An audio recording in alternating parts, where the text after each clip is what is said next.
Today I'm painting a summer landscape in my sketchbook, inspired by this beautiful view in my hometown Stockholm. Summers are truly magical here, and there is so much inspiration to take from.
Now it's time to paint. I'm using some green gold and May green for the bushes, and I paint them in sections one by one, painting one section, let it dry, and paint the one next to it so that paint doesn't bleed through and I can get these nice separation of fields.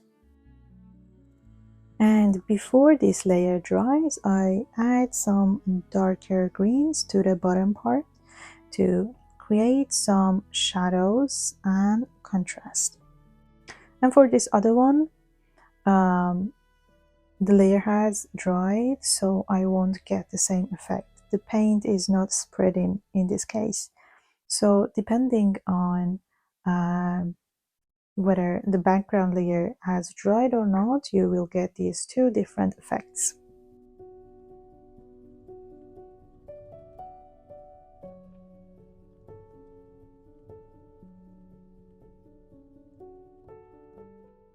Now it's important to let this part completely dry before painting in objects around it.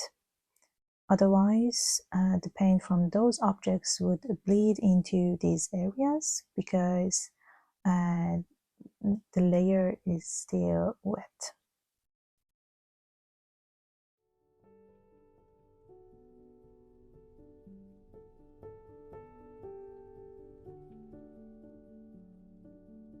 And before this rock dries, I dab in some green gold to create a moss effect. And I really like the way paint spreads and creates this smooth transition between the indigo and green gold. I don't want to have super sharp edges around the moss in this case.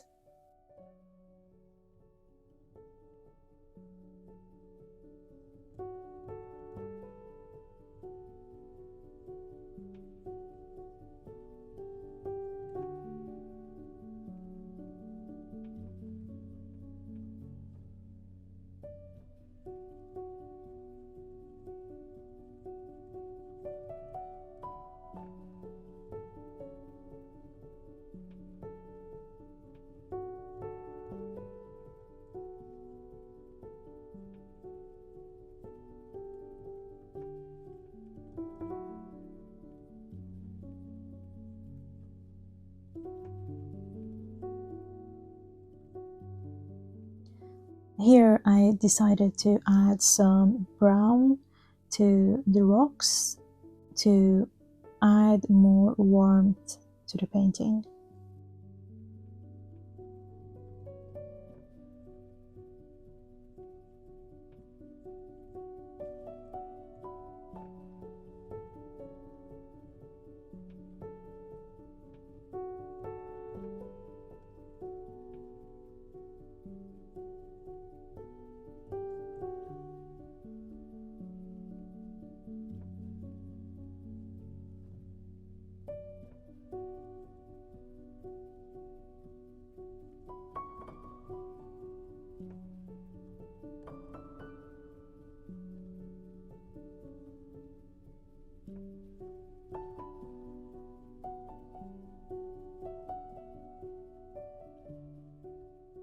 For painting the tree, I use the same technique as before, meaning I paint in section by section, letting each part to dry before painting the part next to it.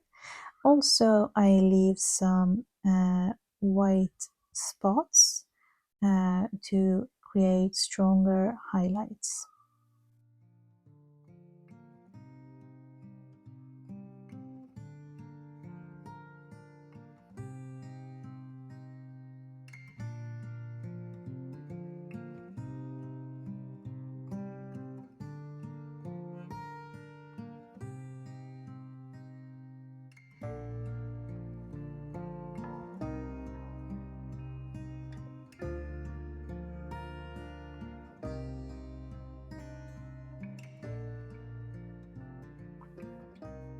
And now, after everything has dried, I go in with some darker green to darken layers in the background and create more shadows and definition.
Now I pick some very light Prussian blue to paint in this abstract shape far, far away in the horizon, representing some trees or bushes or a hill in the background.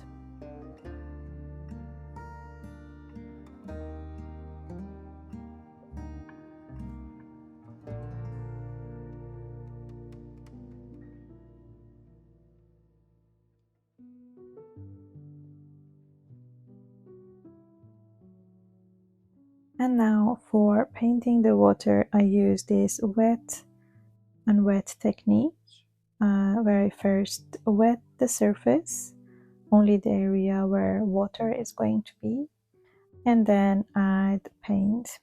I also leave some white spots, blank spots, similar to the way I did with the tree, to create highlights.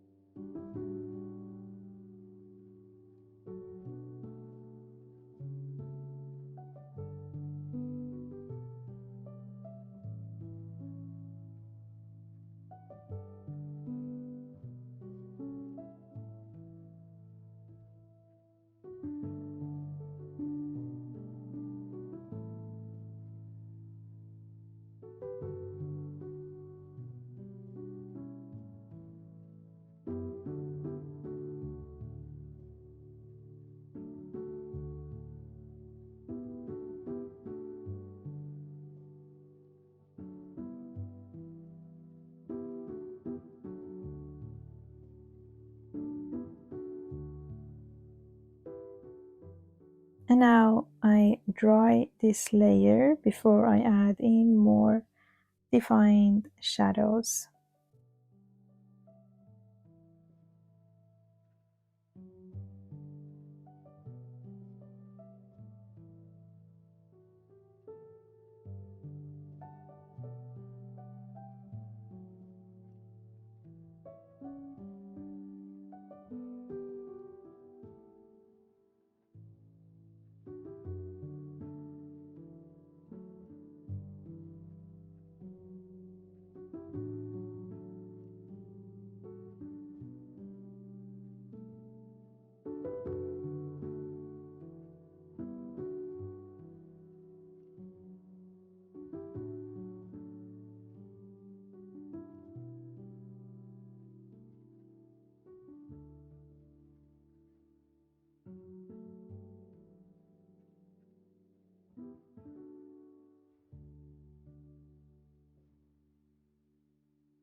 Now I'm using some yellow gouache and blend it with my greens to create some highlights. Gouache is also known as opaque watercolor, and it's a good alternative for adding lighter color on top of the dark.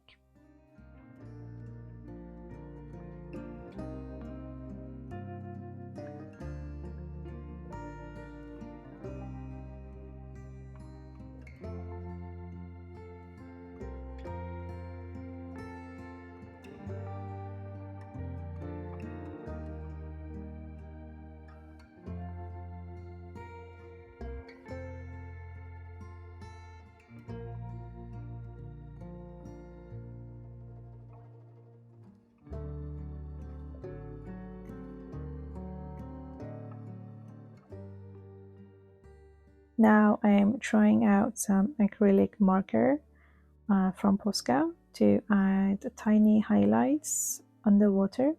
You could do the same thing with white gouache.